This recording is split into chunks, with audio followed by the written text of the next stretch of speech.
बोलो देवघर वाले बाबा की जय रे देवघर नगरिया भौजी पहिर के गेरुआ रंग सरिया जय रे देवघर नगरिया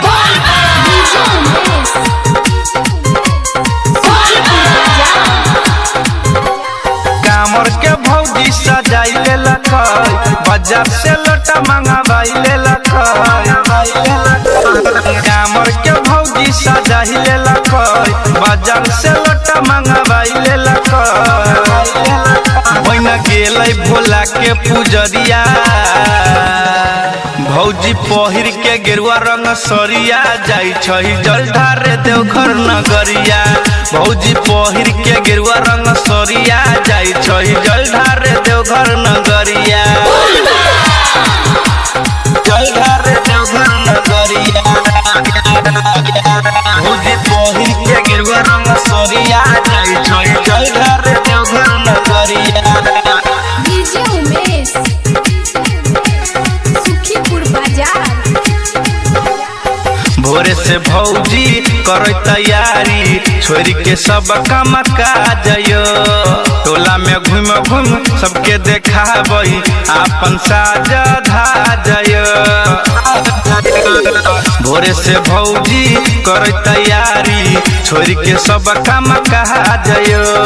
टोला में घूम घूम सबके देखाबई आपन साज धाजयो रोड में चलाला होई जेते करिया भौजी पहिर के गेरुआ रंग सरिया जाई छई जल ढारे देवघर नगरिया भौजी पहिर के गेरुआ रंग सरिया जाई छई जल ढारे देवघर नगरिया जल ढारे देवघर नगरिया भौजी पहिर के गेरुआ रंग सरिया जाई छई जल ढारे देवघर नगरिया डीजे उमेश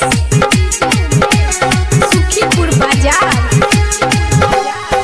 कहे छै शैलेंद्र सिहाली अहूँ संगे चलू यो बन के कवरिया बाबा नगरिया माथा पर टिका एगो कलू यो कहे छै शैलेंद्र सिहाली संगे अहूँ चलू यो बन के कांवरिया बाबा नगरिया माथा पर टिका एगो कलू यो माथा पर बांधलिया पगड़िया भौजी पहिर के गेरुआ रंग सरिया जाई छई जल ढारे देवघर नगरिया भौजी पहिर के गेरुआ रंग सरिया जाई छई जल ढारे देवघर नगरिया।